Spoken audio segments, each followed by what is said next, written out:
कभी मैं तो कुछ बर्खास्त किया जो नर्स ऐसे बोल रही है ना कि हमारे ऐसे बोल दिया अरे तुम्हारी बेटी के ऊपर बात आ गई तो तुम्हारी बेटी होगी, क्या वो किसी की बेटी नहीं थी? आज वो बेटी बेचारी किस हालात से जूझ रही है, उसका परिवार वो कहीं मुंह दिखाने के लायक भी नहीं रही है, क्या वो बेटी किसी की बेटी नहीं थी? हम तो ये कहते हैं कि उन बेटियों को भी नौकरी से निकाला जाए।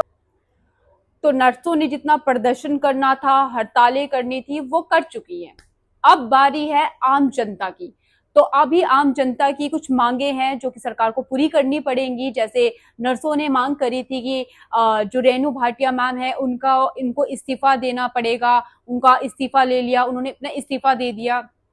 सेकंड उनकी मांग थी कि रेणु भाटिया मैम उनके पास आके उनके पैर पे गिड़गिड़ा के माफी मांगे, जो कि बिल्कुल भी नहीं हुआ और वो कभी होगा भी नहीं। वो उनकी मांग ही रह गई, वो कभी होगा भी नहीं। तो बाकी रेणु मैम ने 15 साल की बच्ची और एक बच्चे के पीछे अपनी कुर्सी छोड़ दी, और जो कि एक बहुत बड़ी इंसानियत की बात है। और अभी जो हमारी आम जनता की मांगे हैं, अब मांग की जा रही है कि उस डॉक्टर को फांसी की सजा दी जाए, ताकि अब तीसरी बार हैवानियत ना हो। अब उसको शैली डॉक्टर को फांसी पर चढ़ाया जाए। और तीसरा, जो नर्सें प्रदर्शन कर रही थी, विरोध कर रही थी, जिसकी ड्यूटी थी उस रूम में, उस नर्स को नौकरी से निकाला जाए।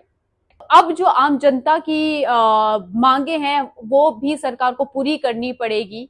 तो अब जो नर्सों ने अपना प्रदर्शन जितना दिखाना था दिखा चुकी है, जो उन्होंने करना था वो कर चुकी है। ये जो मैम कह रही थी बिल्कुल सही कह रही थी, क्या वो किसी की बच्ची नहीं है? उसकी बच्ची की तो पूरी जिंदगी बर्बाद हो गई ना।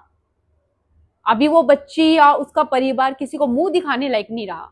और सेकंड बात की, उस बच्ची की मां नहीं है, और रेणु मैम ने मां बन के उस बच्ची के हक में आवाज उठाई, और इन नर्सों से वो देखा नहीं गया, क्योंकि इनके ऊपर बात आ गई थी ना कि आपकी बच्ची को छोड़े। बस इतनी सी बात पर इन्होंने इतना बड़ा प्रदर्शन किया और नारेबाजी करके रेणु मैम को निकाल दिया।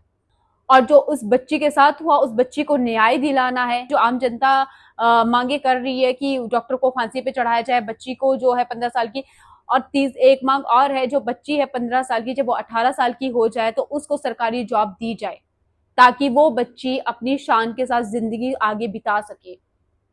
क्योंकि उस इंसान ने, उस हैवान ने बच्ची की पूरी जिंदगी बर्बाद कर दी है।